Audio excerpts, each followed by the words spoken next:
Guys, welcome back to Clash of Clubs.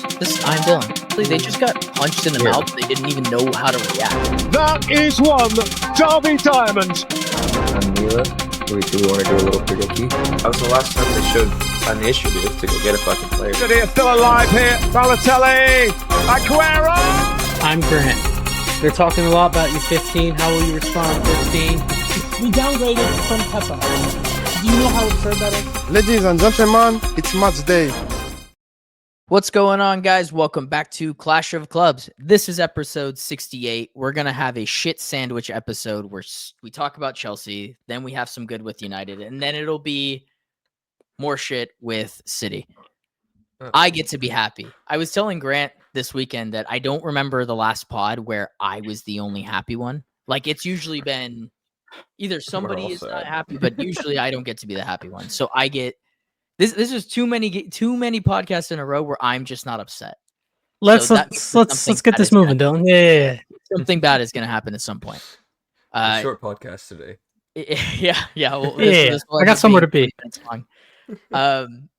Plug. We're at 75 subscribers. Thank you guys for all the new followers and to our collaborations for having us on their shows and all that fun jazz. We are also on all social medias, so please follow us there. We do pretty much daily content at this point, and we are on the road to 100 subscribers. So 25 more beautiful bastards to join us on this beautiful journey. Predicky counter hit a fucking terrible run this week. We picked all of us picked our teams to win,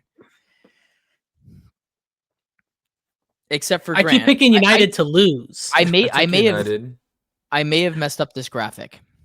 I hope you did.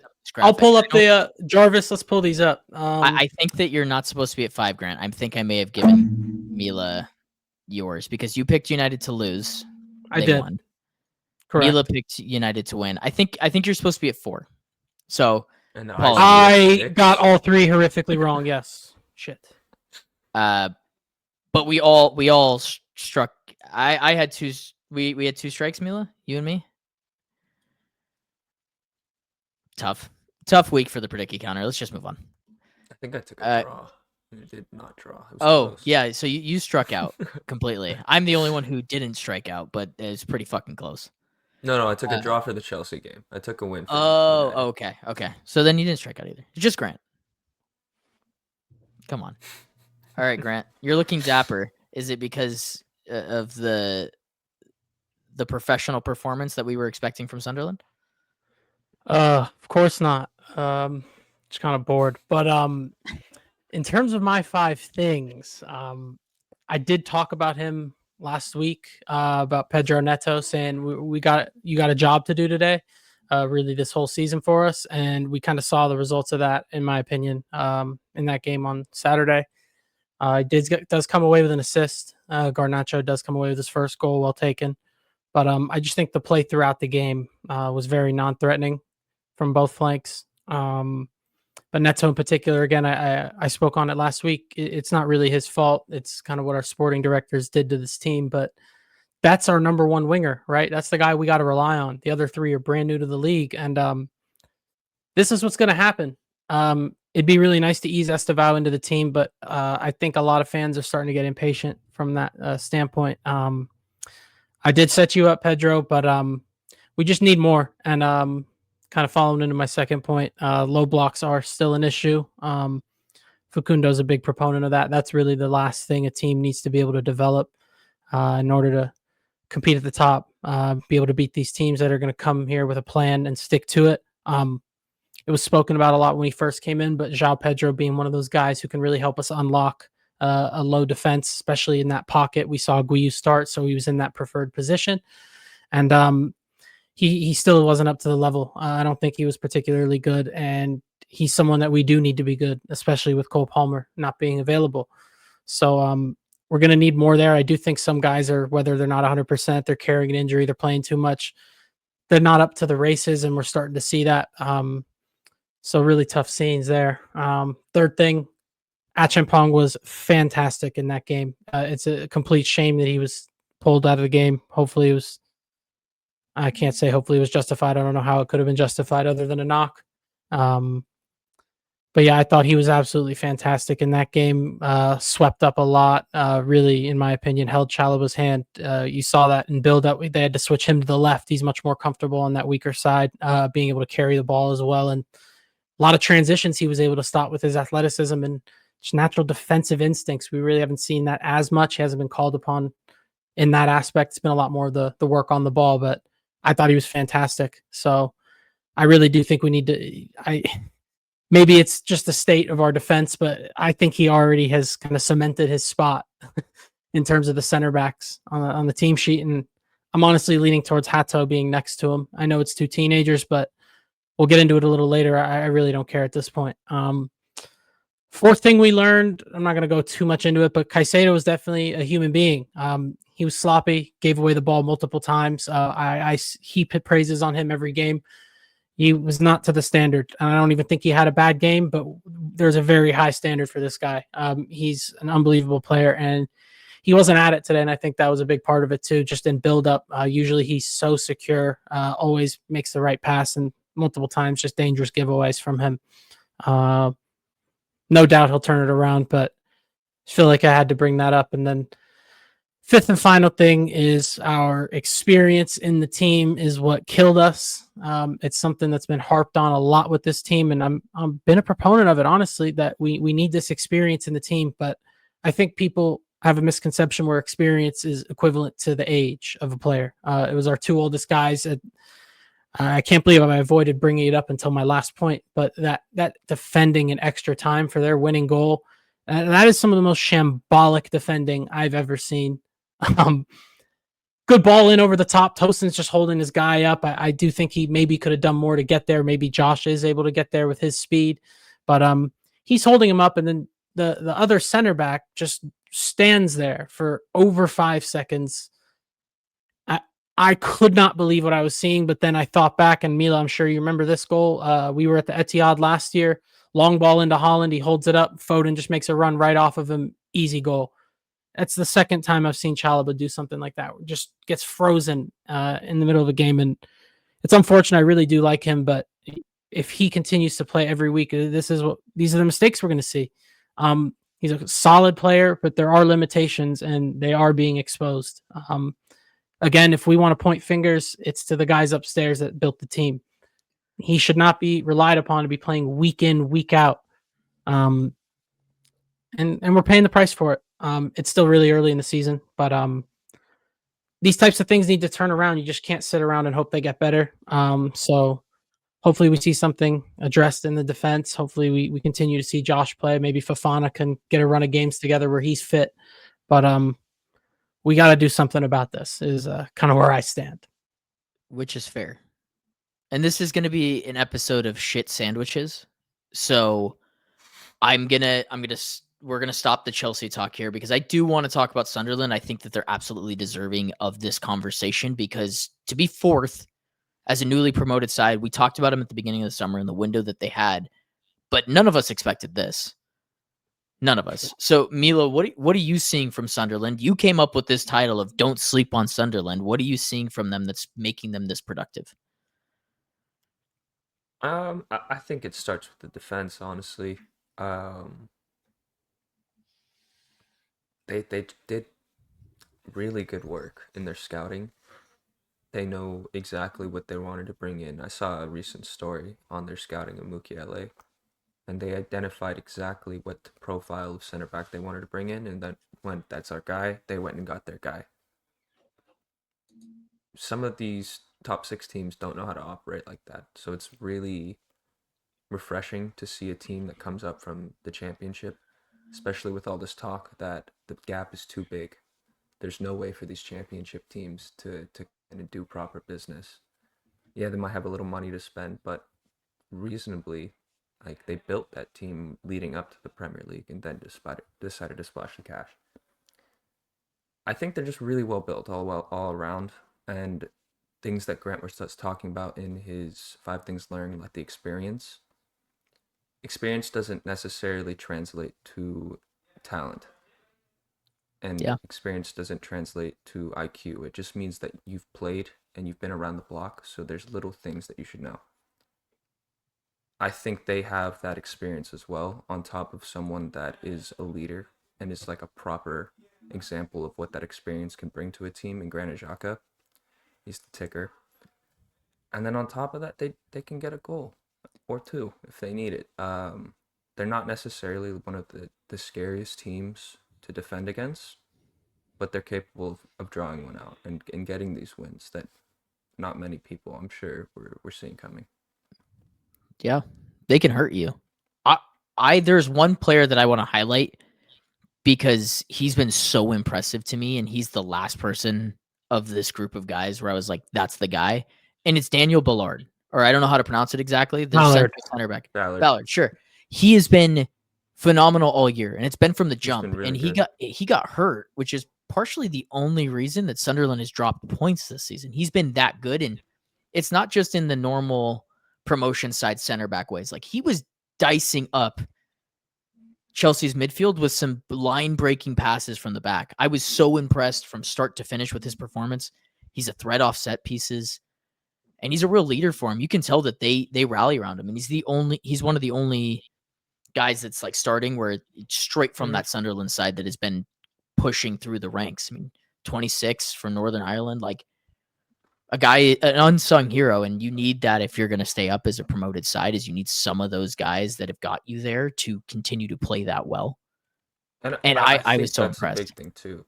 Yeah, I think that's the nice thing. They picked up these guys and they scouted properly, but like we talked about, they built this from the ground up, and they have those players that are ready to work alongside the new players. So I think it's just kind of a perfect storm right now for them. It is a and people bring up money spent. I think that people always love to throw figures at it, but to your guys' point, they had to build this team, and it's not like, oh, we got promoted, we just get to spend a bunch of money. Bellingham's immediately gone. Dortmund come pay what, 35 million for him, and then Tom Watson, the kid who scored the winner to get them promoted, was on a pre-agreement with Brighton. Like, so he's going at Brighton now, probably going to get loaned out, whatever. But they immediately lose very important guys to that team. So to go identify and get the right guys, because we've seen teams spend money and immediately get relegated, it's absolutely a testament to them and their manager as well. He's been fantastic, really adaptable, really good game plan against us. We didn't really have much for them. The winner did feel like it was coming. I think that's a testament to the way they played. It always felt like they were still in it to get one, whether that's a long throw to beat us or direct counters. It didn't matter that the openings were there and they found them. So yeah, you do have to give a lot of credit. I think the keeper's also been fantastic all year. He has been really good. Yeah, they got him out of nowhere. He's a young guy. It's been fantastic for him. To Mila's point, they went in with the idea that they weren't going to be like the promoted sides of past where they were going to play their style until it died. And look, it's one thing to be a very possession dominant side in the championship. We've seen that before. Company's done it. Ipswich did it with what's his name? McKenna. Right? And you come into the Prem and look, your talent's just not good enough for that. This team has, I mean, the only game that they've looked outmatched was against United, and it's when they played a 4-back. They switched to a 5-back and they were in the game. But when they play this 5-back, they play with Mukele and Xhaka as the 6. They look fantastic. And their XG is super high always. Like, they just hit you on the Xhaka found space all game. Yep. It's just a good story. It's a good promotion for the Premier League of like, we haven't seen this out of the promoted sides, but you really can't sleep on anyone in this league anymore. Every team is a tough out every single time. No team you can just walk in and just get 3 points. And we'll talk about Chelsea a little more, but you don't give your professional best in a match like this, you will get burned. That's just a simple fact. Do we want to transition to Chelsea now? Sure. Like I said, it's the beauty of the shit sandwich. We have to go back to shit. The bread. I'm taking all the credit in the world for this thumbnail because I gave you inspiration though. You did give me inspiration. You sent me this, and then it just happened to be on Canva, your emote of this, and I was like, I have to throw that in there. That's just too good. If anything, made itself. I just kind of gave my whole little. I gave you guys my little soliloquy on this this defendant, but like genuinely, like, what were you guys thinking when you saw this? It was like, I kind of turned away at the last seconds of the game, so I saw the replays plenty of times just watching it. And I think that Chalobah on the man.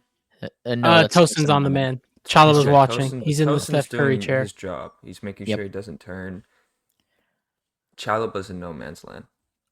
And playing center back like that is pretty frustrating. Looking at your center back partner and being like, what are you doing? Because there's no pressure on him right now. He has all the time to scan the field and see what He was there needs for to be 7 done. seconds. Yeah, it's a long And time. it's just really bad. And we can talk about the experience, but this is just a lack of IQ in my eyes. This is probably one of the reasons he hasn't risen to the top as a center back. He has a lot of the technical skill and the physical ability, but in terms of situations like this, you say they come often, and I'm not surprised. Yeah, To me, it's just like a solidified 79 overall. You feel what I'm saying? Like that's just what it is. There's nothing You put wrong him with in to it, but shore you up a can't game just that be you're up starting them every 3-0. week. Or if you're going to a lower league team in the Carabao or FA Cup, that's to rest some guys. You're not putting him in when it's a 1-1 game against a team that's pushing. Yeah, he started the game. I will Whether say he's that starting or against not, yeah, like against but Sunderland that's at home, options, he yeah. should be fine. You But would I think. think but because he's played in so many other matches, it has been relied on so much. He's out of form. So when you have a 79 you're overall putting who's too out of much on form, him.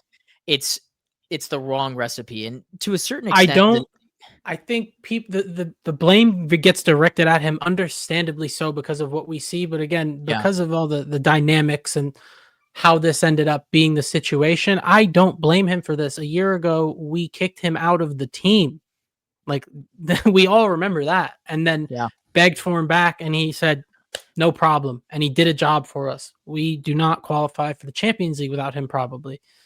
But again, once you kick a guy out, to me, kind of similar to what I say about managers, like, how can you come back to that? Like, a great servant to the club. Like, let's not get this twisted, but we are putting way too much on his shoulders. That's what's happening. And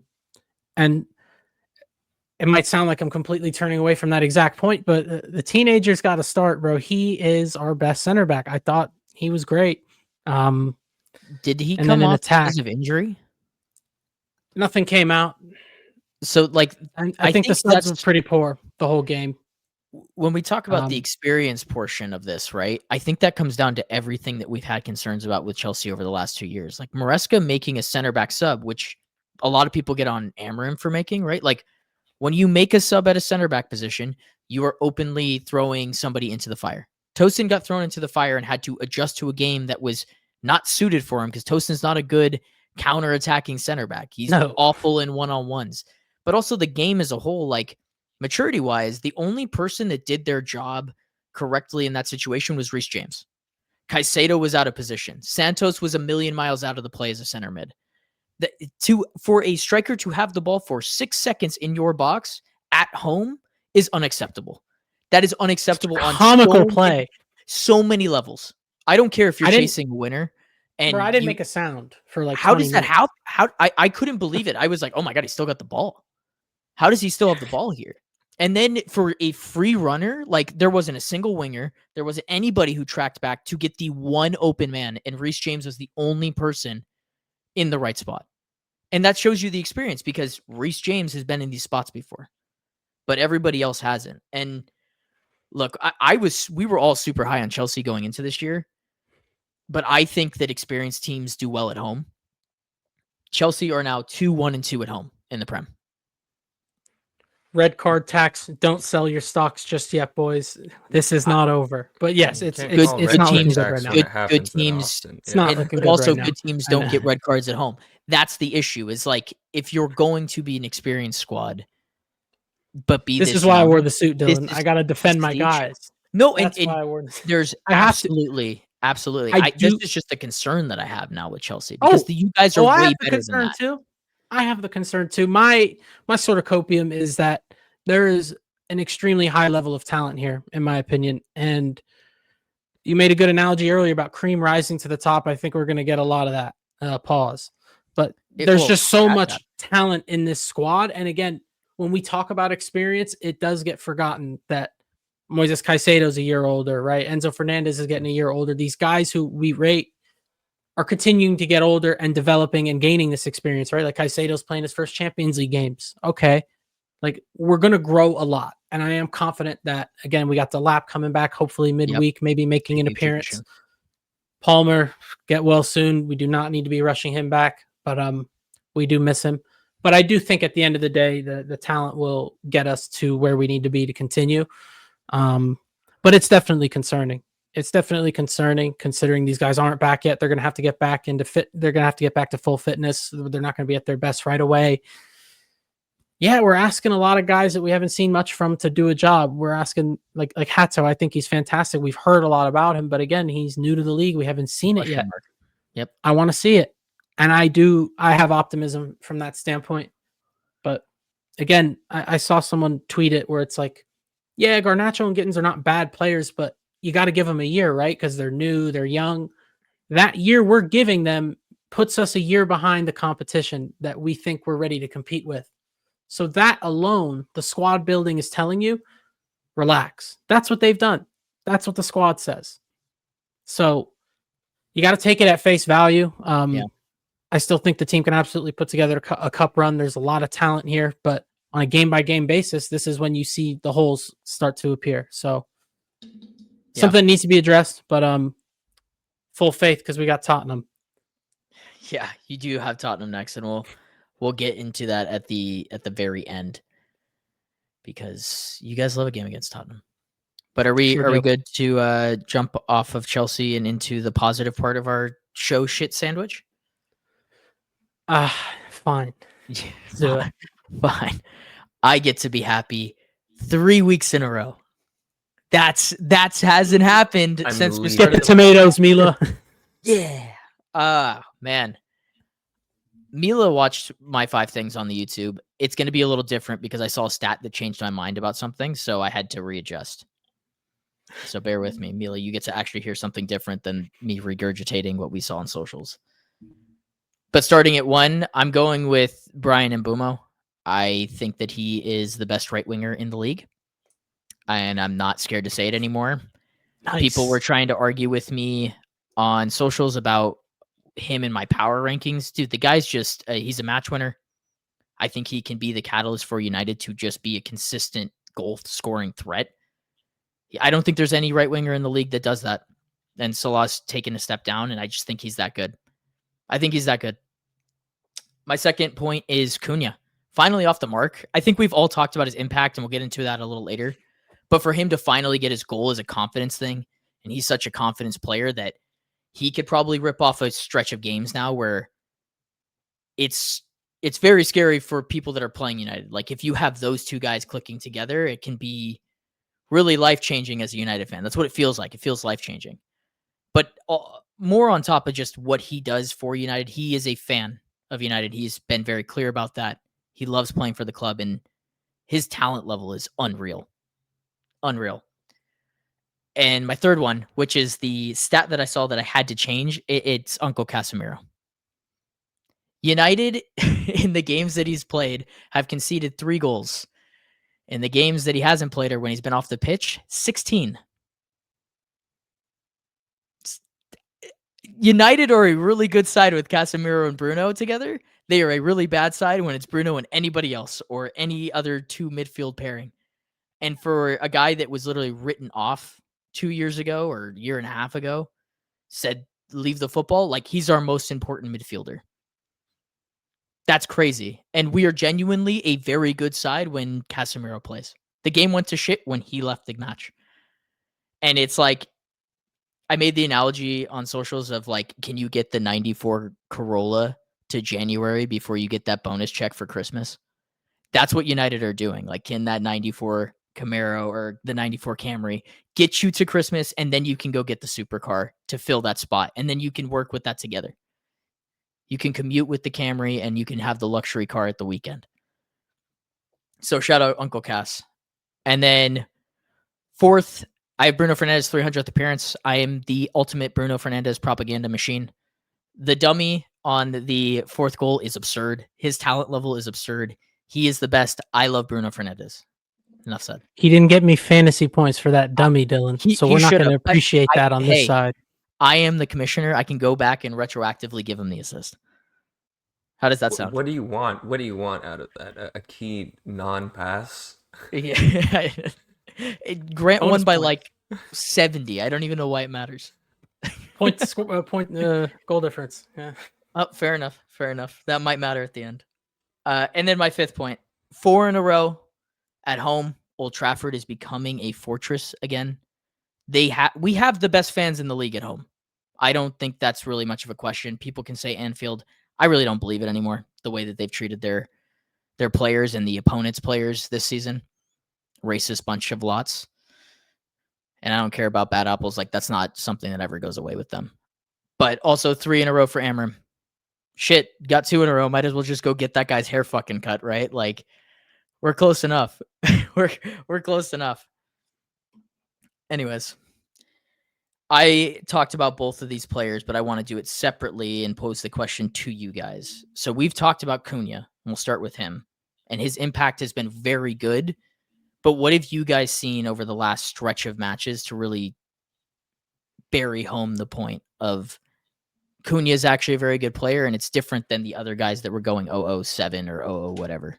I don't think it's anything recently that I've seen from him. I think it's more so just a shift of the winds for him. He hasn't been playing bad in my eyes. He's been putting effort into every match, and you can see he cares about the club and the badge.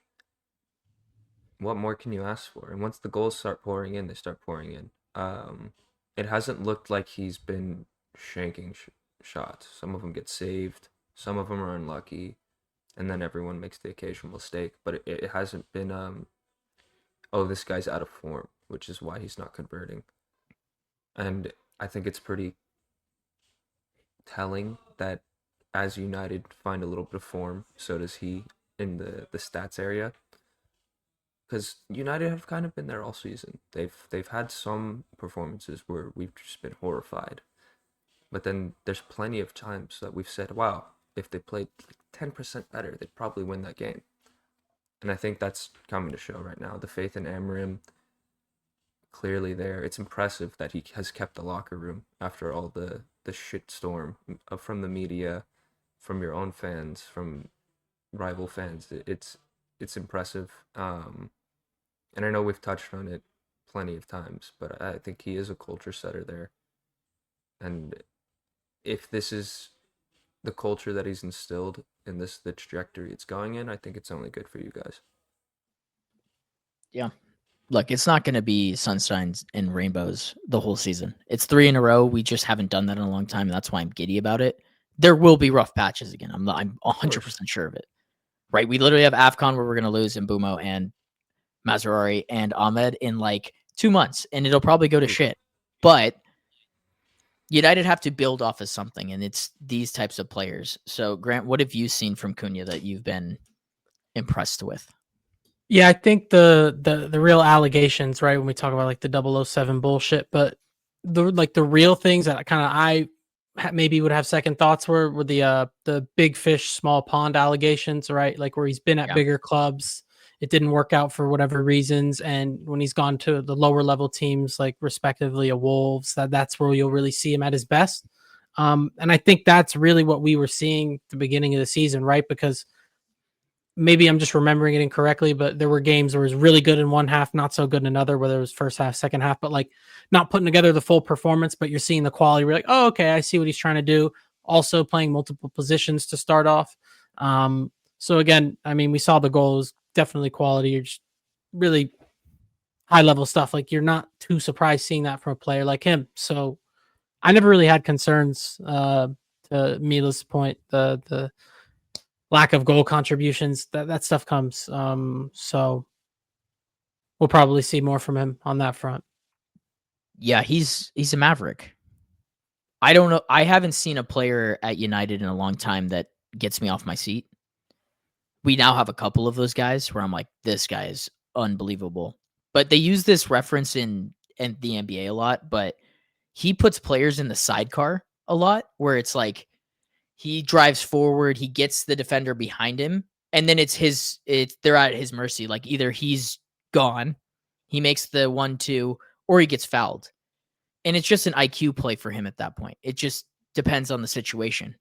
We're not handling the ball well. We need to calm it down. He goes inside, he takes a foul. Last year, Garnacho is running straight down the sideline and booting it 40 yards out of bounds or turning it over. Right? And it's the intellect of certain players that have been kind of, to your point, in the lower teams, but also he's played for, Atletico Madrid. So he understands both. And knowing and understanding circumstance is the one thing that I've really picked up on with him. And that's why his impact has been so important. Like the Liverpool performance, get him on the sidecar and get fouled, game's over.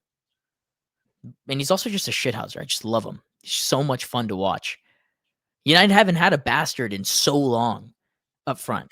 Bruno's a bastard, don't get me wrong, but he's not in the forward three. I want somebody who just constantly is being a dick at all times. It's just been refreshing.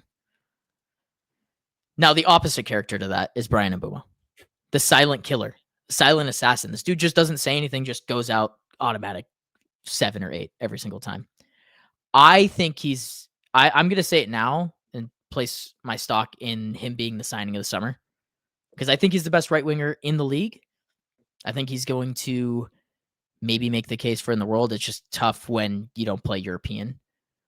But I think that's where this guy's trajectory is. Every single game is a solid 8. And now he's got goals in the last 4 matches, goals, contributions. He's a match winner. So those are my thoughts. I'll leave it with that. If we want to go into a signing of the summer debate, we can do that, or we can talk about the player. Yeah, I think the player, I'm starting to see a little bit of light with United, right? I still think the issues that I've harped on a million times before are not gone by any stretch, but with guys like Cunha and Mbeumo in your front line, I think to a lesser part of what we've seen so far, Šeško, but I still think he's got levels to improve. That alone will be able to drag them up. To your point, a Garnacho in one situation versus a Cunha, those are huge difference makers to me. And I think Mbeumo is almost known for his ability to create a goal out of little to nothing. We saw Brentford early last year, kept scoring those goals in the first minute. It's always him on the end of it, just kind of whacking one in or getting in the right spots. How people accuse people of being tap-in merchants. I'm not even saying these are tap-ins, but he always is in the right spots, similar to how I feel about the tap-in allegations. There's a reason that guy keeps ending up there. Mbeumo always puts himself in the right spots. And I think the more they're playing, him and Ahmed are really getting an understanding of each other, because Mbeumo's a winger, right? Obviously, he's good in these inside spaces, but he likes to play on the touchline as well. So Ahmed understanding that, knowing when to go inside, let Mbeumo work on the wing. They're really getting that understanding. So I think the attacking line, if they continue to get these reps together, especially once a week, if they can really start doing that, you'll start to see something. Because I think a big accusation with Amorim was you need superheroes playing in this system to make it work. Well, at this rate, maybe if they keep growing, keep improving, they might be able to reach the level needed to make it work. That's at least how I see it. This attacking line probably ends up making or breaking. They're going to have to overperform to find success, in my opinion. Yeah. Mila, your thoughts on the bald? Beautiful, by the way. Didn't mention Beautiful that. bald man. It's fantastic. Yeah. He's fantastic. I think Grant covered a lot of what he offers to you guys. Yeah, I genuinely don't think there's many arguments for other players in terms of Premier League signing of the summer. I think with my bias, though, I'd lean towards Donnarumma. It's fair. But yeah, I think we could definitely debate for a while on this. I don't think we'd get anywhere, though. No, we wouldn't, because our bias. I'm. Well, yeah, mine would be Steve. Yeah. Well, look, from where we were at with João Pedro, and this is really where I had the signing of the summer in mind, is the difference between a guy like João Pedro and a guy like Mbeumo is João Pedro gets lifted by the players around him, and Mbeumo makes everyone else around him better. United have been in the league better. Look, Chelsea have injuries, and we've gotten back to the Brighton version of João Pedro. Well, I thought he was class at Brighton. My excuse for Pedro that I gave, even though I don't give excuses, of course, guys. I think these guys are getting run into the ground. It has come out that there's guys carrying injuries, and sure, Absolutely. I'm sure they're all carrying shit, like right. But in my opinion, I've seen him looking sluggish for a little while now. I do think he's that caliber of player, similar to Cunha in the way we were describing him, a maverick, bit of a shithouse. I really think a guy who just pops up in good areas. Having said that, yeah, he's not in a good run of form at all. He's not having much of an impact on games, and I'd like to see that turn around. I think we need to give him a rest, to be honest. But in terms of Yeah. right now, who's had the most impact in the Premier League? Because I mean, we signed João Pedro in the middle of the summer, Right. And all that what fun stuff. trophy. In terms of what we've seen on the pitch from a new signing, yeah, I think Donnarumma's a fair shout as well. But yeah, in terms of attackers, yeah, Mbumo, he's been top. It took a little bit for him to kind of get going, right? But I think he's fully comfortable. And again, you mentioned it earlier, but I do think it's important. He's a huge fan of the team, and that doesn't always work out in this way. But I think he also has an understanding of what he needs to do, right? Like when he scored that second goal to seal the deal, which was a fantastic goal. He didn't take his shirt off and run. No, got the 3 points. Like he understands what the task is. He understands the task at hand. He's not getting in over his head. Oh, slap it. Oh, I love it. No, he's about his business. So I think having that sort of balance really helps. When you overperform XG and it's no longer a coincidence, that's when you know a player is that good. Right? Last year, he way overperformed his XG. He's doing it again right now. And it's not because he's getting lucky or the shot is, the goalkeeper made a bad decision. Like, he's just lethal. We talked about it in the summer. Like, he's probably the closest thing to a modern day Salah in terms of the way that he picks up the ball in the spaces. I'm not saying that he's Salah's level, right? Like, Salah is one of the greatest Premier League players ever. But stylistically, the way that they interchange and the way that they pick up the ball and are able to make something out of nothing, he's the closest thing that we've seen. You're saying Mbumo looks stiff when he receives the ball? Well, no, not this version, not this washed version of Mohamed Salah, who needs to get benched. We're not going to talk about Liverpool. I am it's right so place, right time, guys. happy. This was like the silver lining, probably for Mila this week, is just their downfall. But for me, this was the perfect weekend. It's just perfect. They suck. It's awesome. It's awesome. Being a United fan the last 3 weeks, fantastic. The chances it goes to shit next week against Forest, just as likely. Just as likely. I mean, yeah, I can't complain about 4 straight weekends winning on betting against Liverpool. It makes for a great morning on the weekend. It does. Long may it rain that way. Anyways, back to the shit sandwich. Mila, your 5 things watching Manchester City. Oh, God damn it, dude. You think I was going to let you just not get the shit sandwich portion? I have to go. Oh, okay. See you. The first thing I think is that the performance against Villa's strong midfield emphasized our need for 2.0, aka Nico G. Also could be Rodri though, but I do think Nico G has been playing that role to a higher level this season. We need him. Or just a 6, a capable player in the 6. Reinders there does not cut it. Kovacic wouldn't have cut it. And I'll talk about the other option in the second one, which is that Pep reverting to the treble tactic didn't work. Strange to me, I think, because I think there's been a lot of emphasis and harping on not going backwards with this team and going forward, finding new ways to play. It seemed like we were on that trajectory. We had 9 straight unbeaten. And then with hopes of a 10th one at Villa, and you go and do that. On top of that, you wear those atrocious jerseys. In a superstitious sense, I do think that those two added to each other.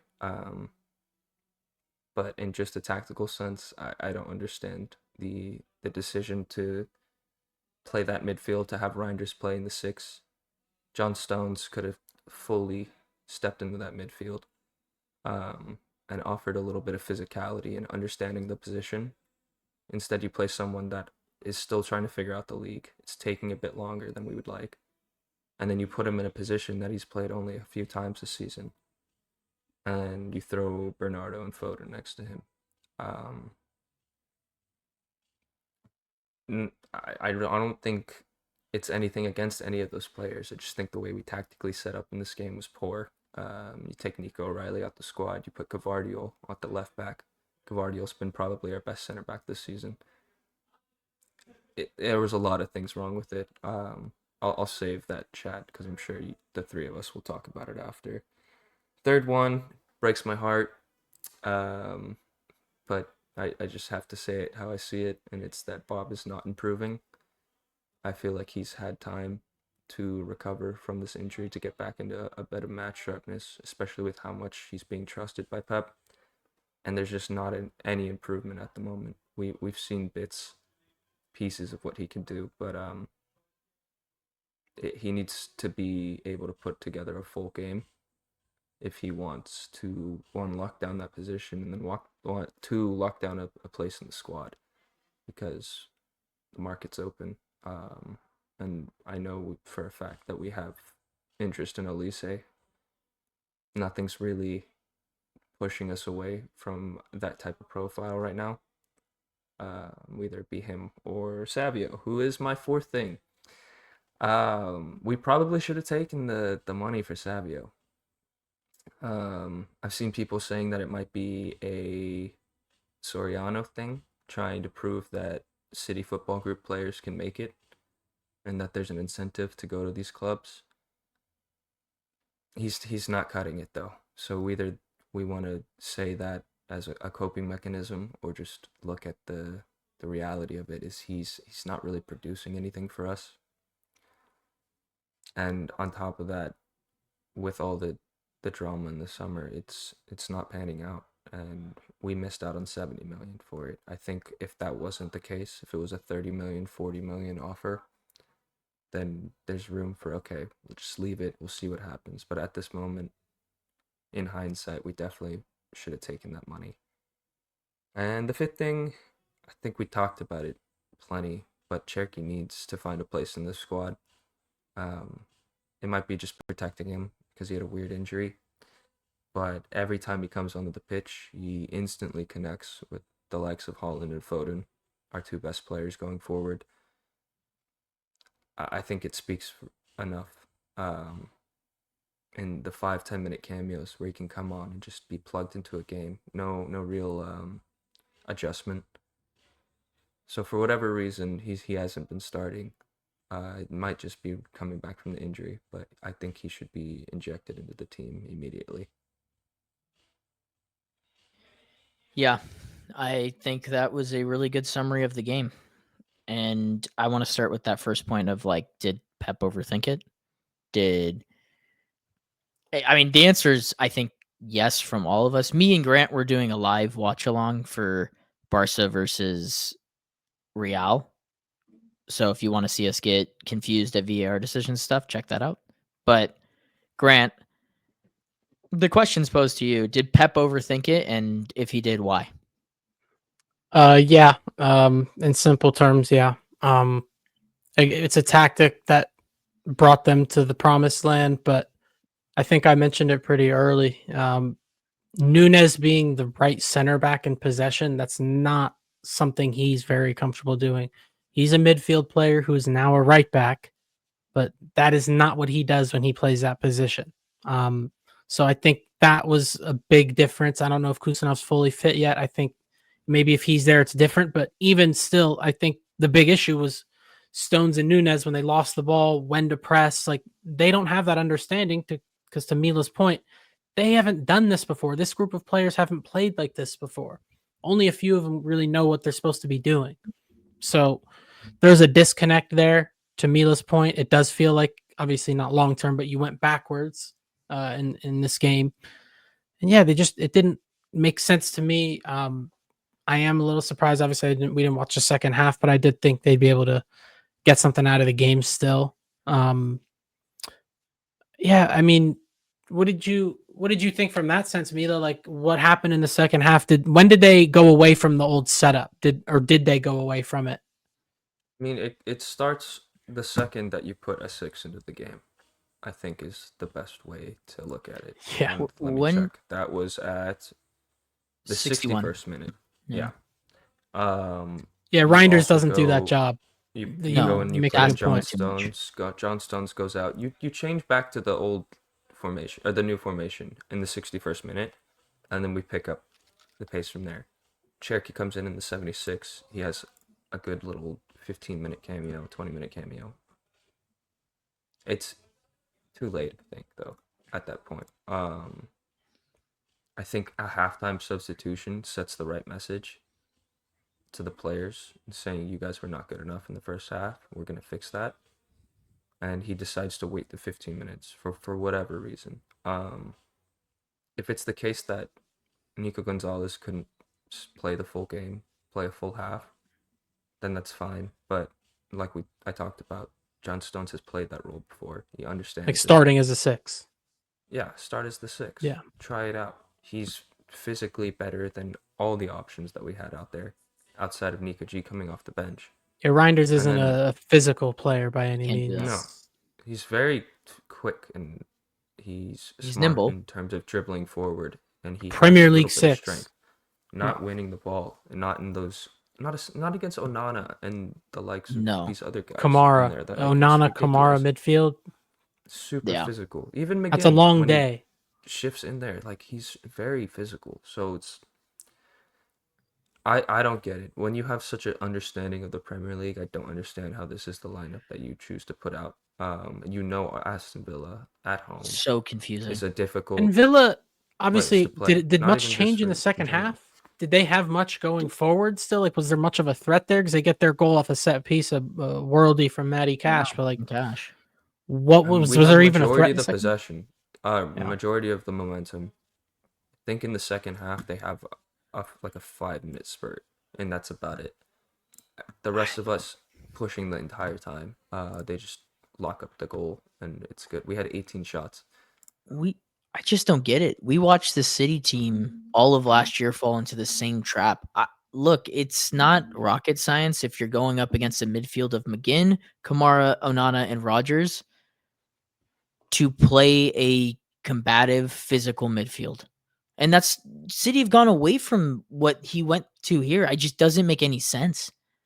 To go up against that midfield with Reinders and Silva, it's suicide. And look, they've scored 9 goals this year. Villa in the league, 9 goals in 9 games. Like they don't produce chances. To your guys' credit, Watkins has been shit. To go into this game knowing that Villa tends to get their best matchup against Holland, and I just it was super puzzling. And Did you have any Marmoush- thoughts on your Loney's performance, Dylan? Oh, he's the best player ever. Villa should sign him tomorrow. Getting Stinker and that's hooked sad. after coming on for an injured player and only getting like a crazy. 50-minute cameo is crazy. That The dude's square in client, the bro. fucking bin. The client. In the bin. But Yeah, It's not tough. good.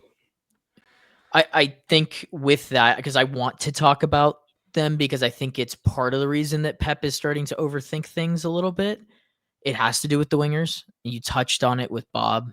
I did. I just want to say that I do think this tactical setup kind of set Bob up for failure.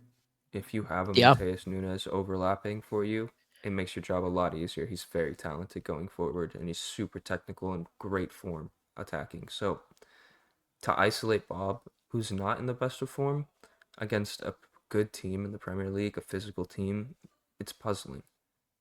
Yeah. But yeah, he does need to do better, but I do not think this game was a fair reflection of that. It's just something we've kind of been noticing the past couple of games. And I haven't been too tapped in with the City and the squad lately, but Doku, I know we were singing his praises to start the season.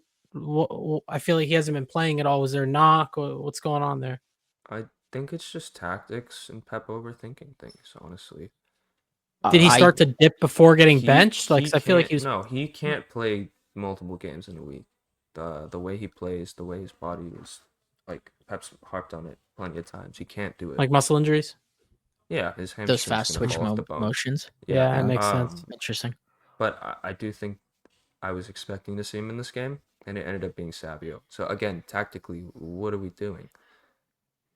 Yeah, Savio's. I feel like think he's been disappointing. Super strange to play Savio against the Villa side when And to he's play not doing him that good. not on his preferred side. He's been better on the left for us. Is the crazy thing. Yeah, Verona, because yes, he I he's don't whip great on see. the crosses right, into but To be honest Holland. with you, I don't see any good from when him you on either offer side. So when you offer nothing in terms of goal threat on the right side, and you can offer an assist 1 out of 5 of the times that you try to offer an assist, then it's technically better. But to our point, it's a crisis. It's It's not not good. enough.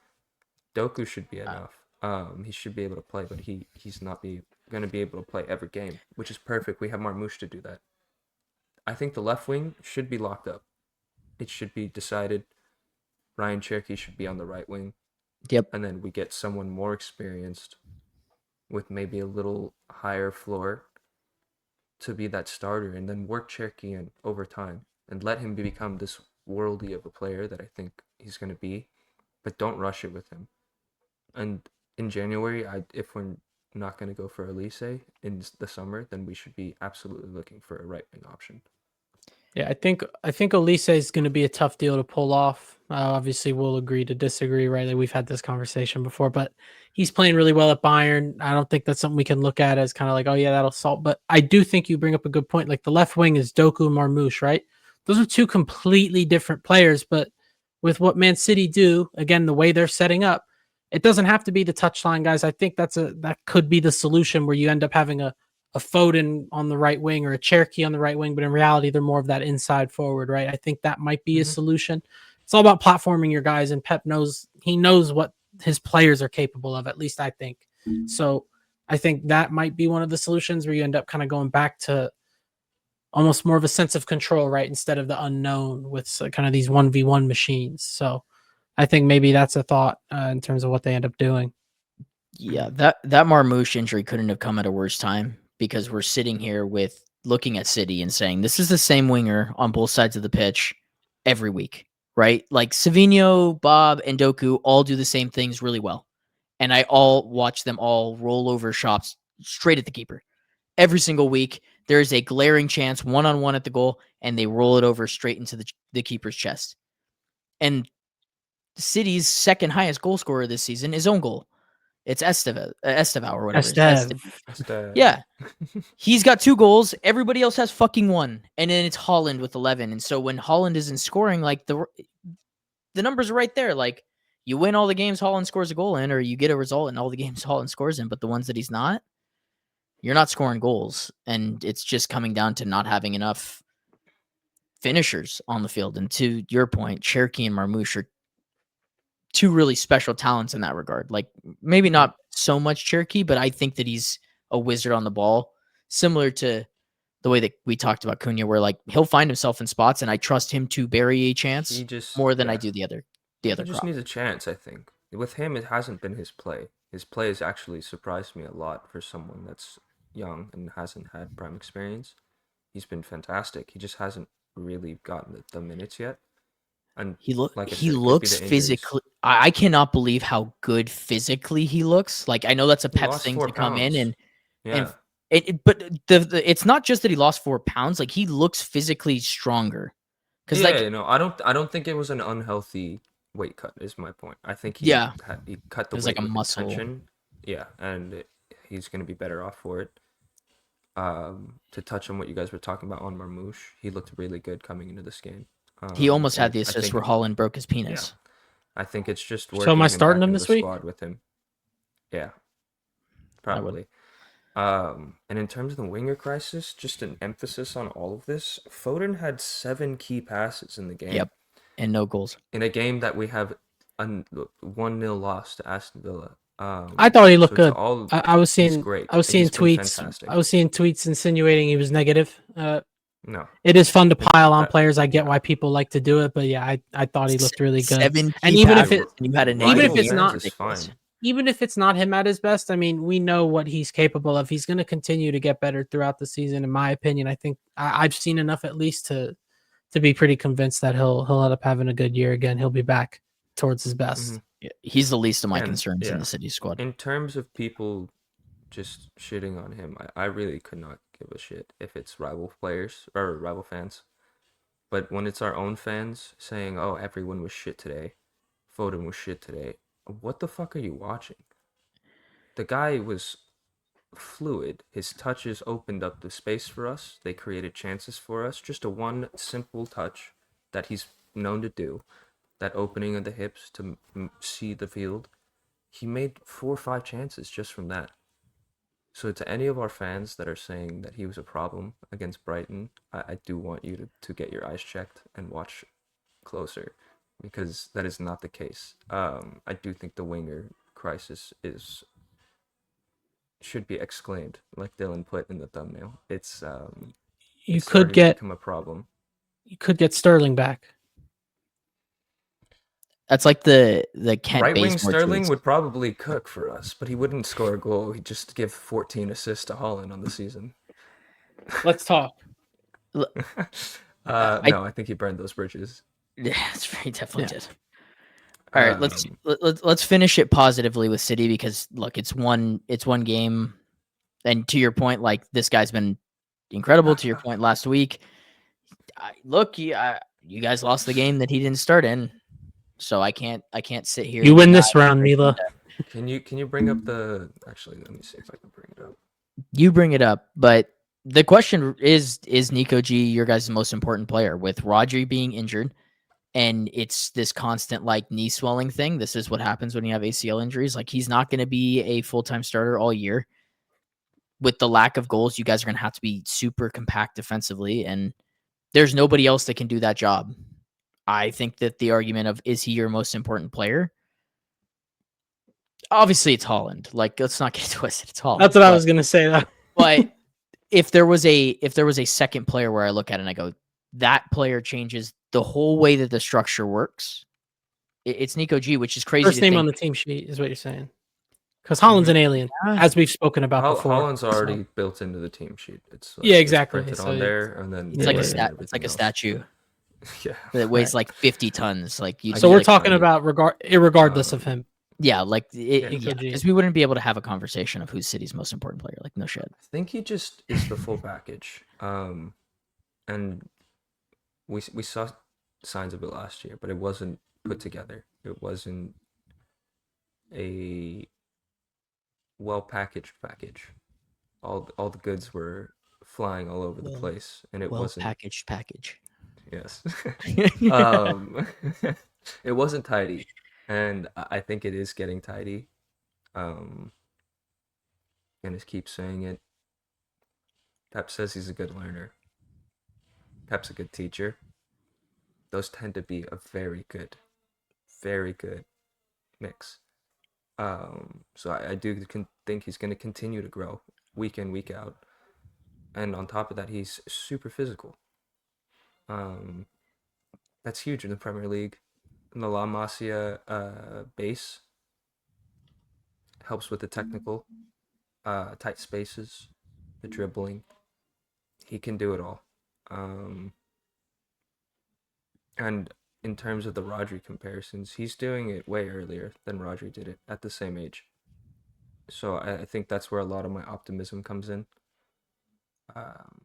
Yeah, we talked about it last week. If he continues at this rate, I think he can be a Premier League, I won't say legend, but one of the Premier League's best at the time.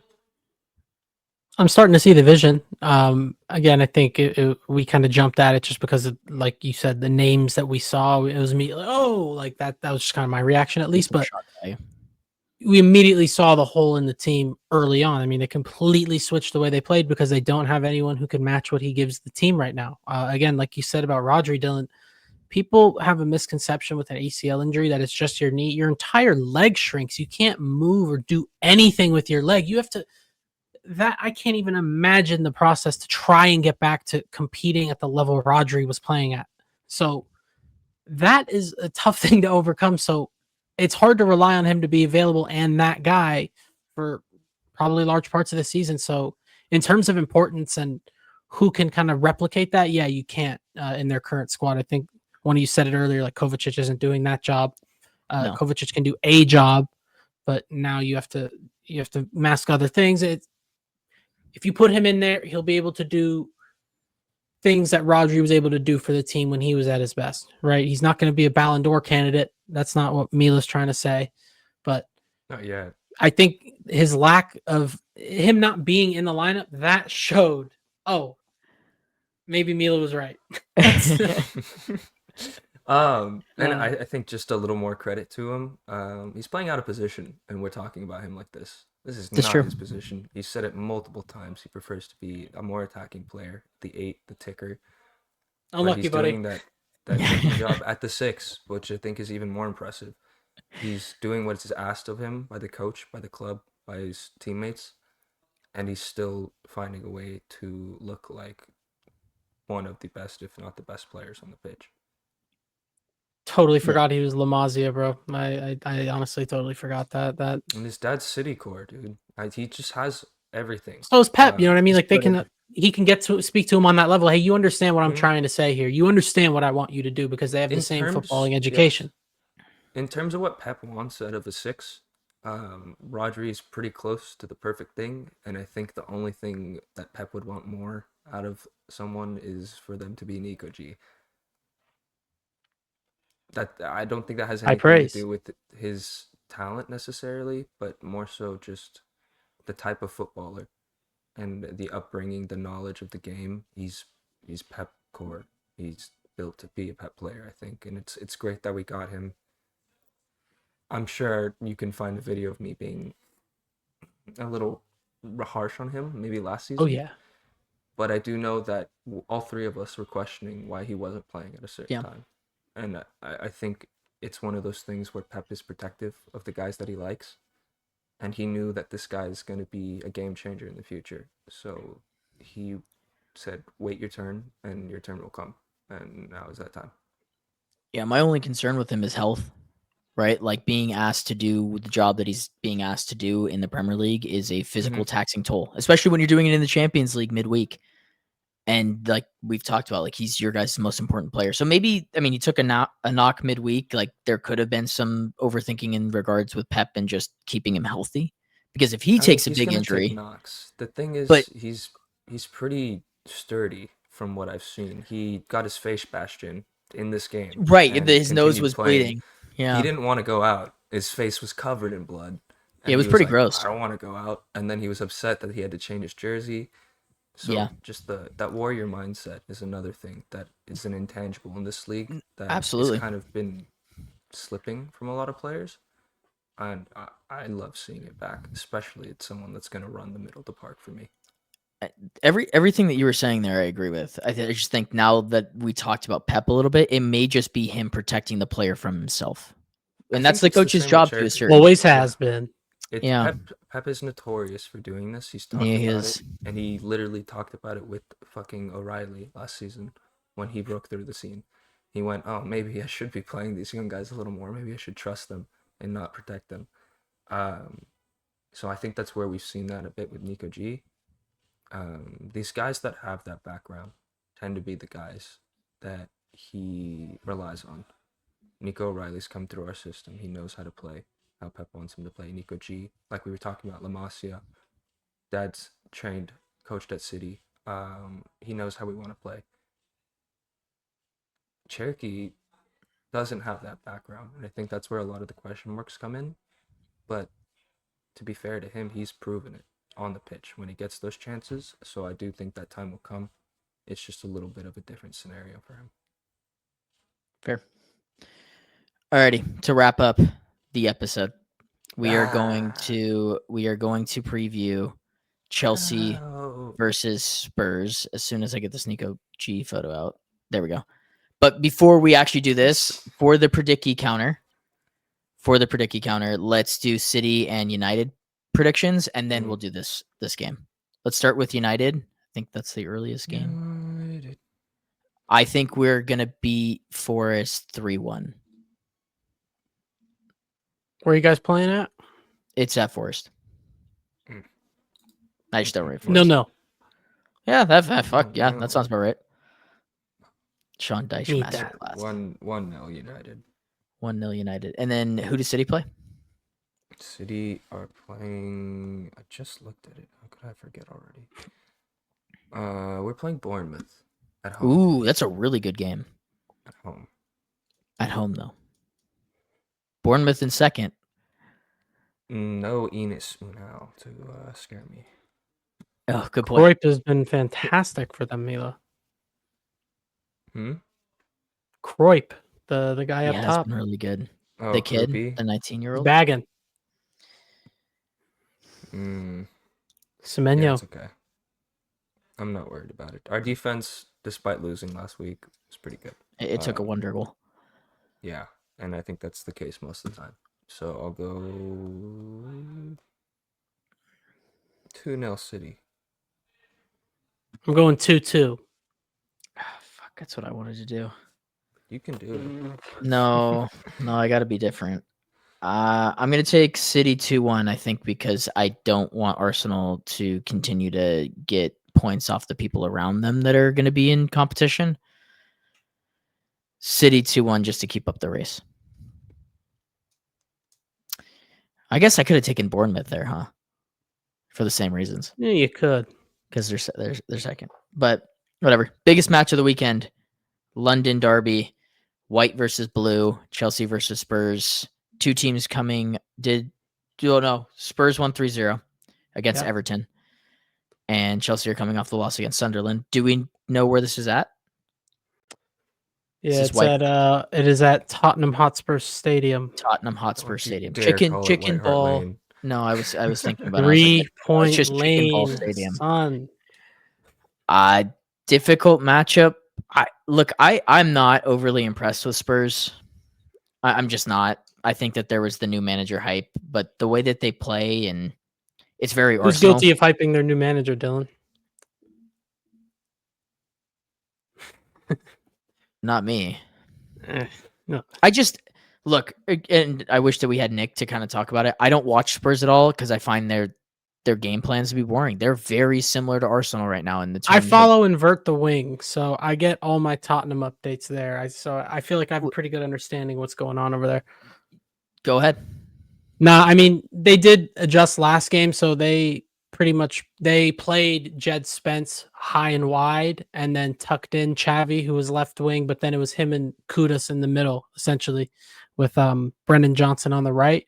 So that's something new from them. They had their best game of the season. I didn't watch it, but there's an adjustment from Frank because it feels like he's settled into that Bentancur Polina pivot, which is just inherently very negative. And then Kudus, your best creative player at the moment, is just on an island by himself. You can just throw two guys and that's neutralized. Xavi hasn't been up to speed yet.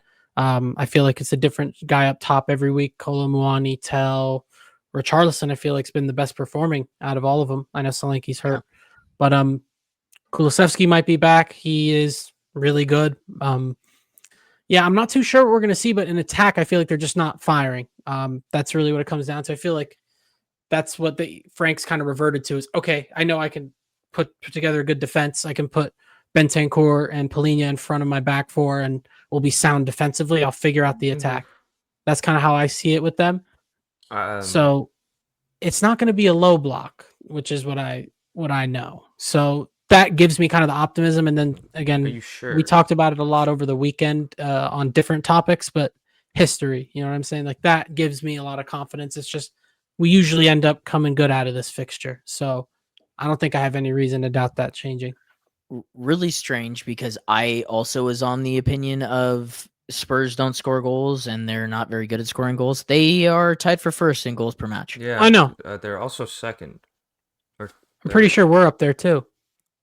You are. It's Chelsea, City, and Spurs all with 17. They're but with do you guys all +10 have goal 1.9? differential. You guys all have 0.9 in goals scored. 1.9. But like I'm pretty sure it's similar to Arsenal in the sense of it's coded through set pieces. They haven't been good in open play.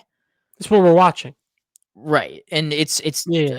I just like you said, it's negative except for their fullbacks. Their forward three doesn't really scare me. I know you're a fan of Kudus, but like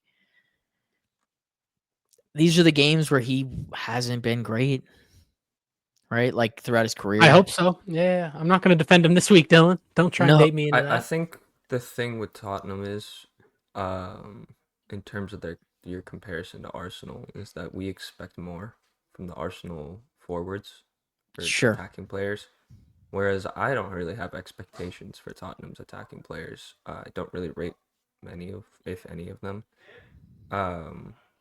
But their defense is so class. They have Van de Ven, who's one of the best center backs, and Danso, who's been a great signing for them.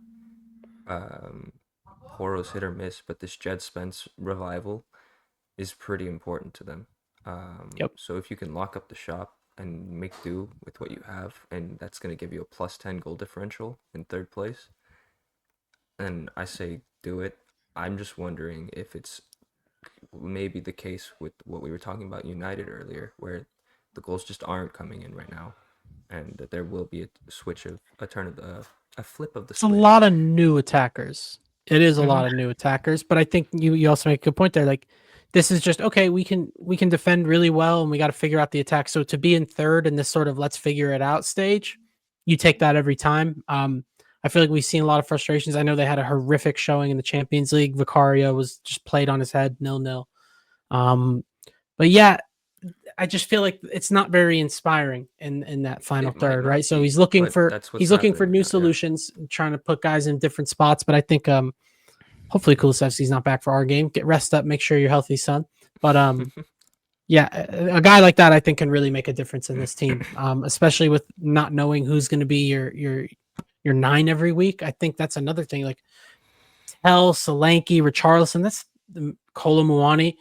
That is, well, I was going to say 3 Kolomuani's a little similar, but that's completely different players up top. You're not going to play the same way with each guy up top. So Mhm. I think they're still figuring all that stuff out. But yeah, defensively very resolute. Yeah, 9 of their 17 goals have come against Burnley, West Ham, and Everton. Like Everton seems Everton's to have maybe been the a good outlier defense. there, Yeah. but Do not nine look where nine our goals guess in they 3 haven't of the been that good of a matches is defense, I actually. think that's more encompassing of how we feel about them. And they dropped points to Wolves, right? They're a team similar to United where all season it's going to be this, especially because they're in champs as well. Like it's going to be the ebbs and flow. You said they play Newcastle midweek here, so that's to Chelsea's advantage. We got So Wolves. I guess we can switch gears to Chelsea. I think this is the most obvious, blatant, like Esteval has to start. Right? I think we've seen enough out of him to be like, okay, like If I it's good enough. see Neto and Garnacho, I will be very upset. I will say that. So are we going back to your point earlier in the episode? Are you running Hato and a Chempong here? I think a Champong 100% starts. I think we'll figure out based on who starts midweek. Okay. I think on paper I'd like Fofana, but at the same time, Lord knows if he's going to be fit 100%. You just really do never know, unfortunately. And I think that's always looked fantastic every time he's played. The fan base panicked after one bad half playing in midfield against Brentford. The kid's very talented. I think a Chempong is absolutely. I think I'm already seeing him really grow into the role. I think there is definitely opportunities for a mistake. Of course, they're teenagers. Playing in their Chempong's a center back. Hato playing in is now secondary position. It's a bit scary, but I think depending on what we see midweek, I'd be much happier with that than a Tosin or Chalaba next to Josh. But Josh has to start. That's what I know for sure. Reese is going to start. Cucurella is going to start. Like I trust those 3 right there. So if a hand needs to be held, so be it. But if those 3 start, I'll feel a lot more comfortable about our back line. Hopefully we can rest Caicedo in midweek. I trust him to be at his best. Make sure Cucurella's boots are good. Double check that shit before the game. I cannot have the repeat of last year. That was unbelievable to see that happen twice. And we're gonna need some big performances.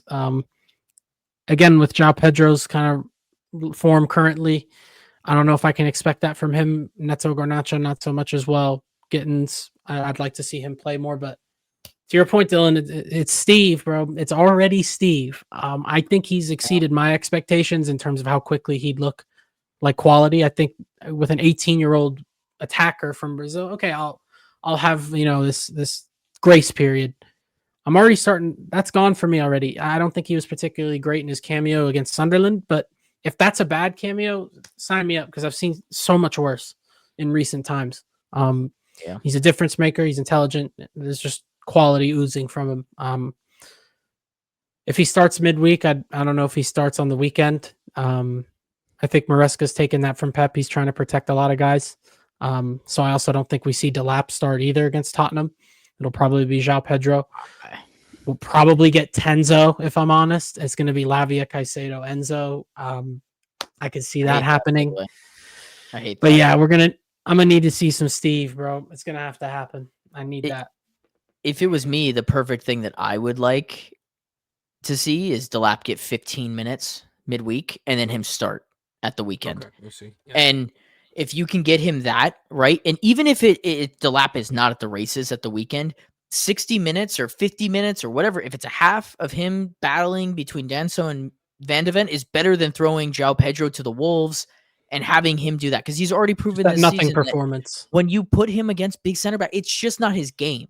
And you guys don't play any other style than possession. So I think he can do a job up top, but in his current state, just the lack. I'm not going to say lack of effort because I just think he's exhausted, if I'm honest. But it's not there right now, and I think I don't want to get a guy hurt again with our issues. So I am tentative on wanting Delap to get thrown back in there, especially with the muscle injury. But even if Guiu starts and gives you a half of just harassing, bullying, wearing these guys down, maybe a little bit longer, and then you can get Delap in for like a good 30, 45-minute cameo. Maybe that's the solution. That works too. You just can't not play a 9 in this game. That would be unacceptable to me. Like he's a 9, but he's not that type of 9. I think you need a guy that's going to bang bodies against Spurs. A bully. You have to match them physically. And even if Guiu doesn't give you the goal in the first half, he does that job, Dylan. He will absolutely harass. He will be a nuisance. He will be physical. He will create space at bare minimum. So I do think we probably end up seeing him start. He'll play. Yeah, it's hard to say, but I do need to see Steve out there, and I need to see Josh start. 100%. Man. All right, well, let's predict this bitch, and then we'll get on out of here. We'll go Mila, myself, and then Grant, you will end it.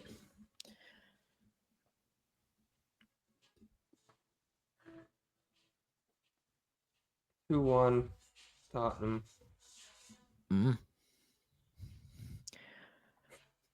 You guys have been good on the road. You guys have been good there. I just don't like the way that Spurs play, and they really bore me. So I'm hoping you guys make it into a game. But I'll go to Chelsea to win. What was that? I prefer Chelsea to win. But yeah, I think in terms of my prediction, I think 2-1. I think I'm going to go in the opposite of you. I'll go 2-1 Chelsea, just because I just don't see how they score goals if it's not on set pieces, and Chelsea's been decent at set pieces, so just not long throws. Yeah, not defending them, Dylan, but on that note, 3-1 to Chelsea, and it will be a set piece that they concede on. Yeah, that sounds about right. All right, well, those predicties are in.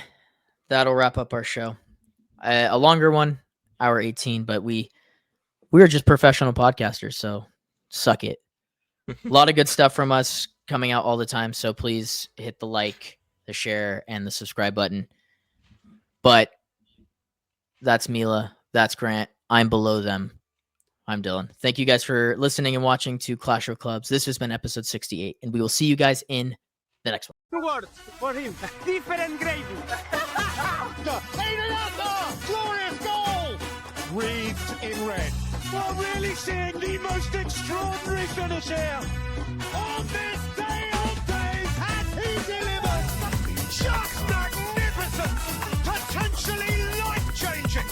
That's football. Minute you let it under your skin, then you begin to make it better.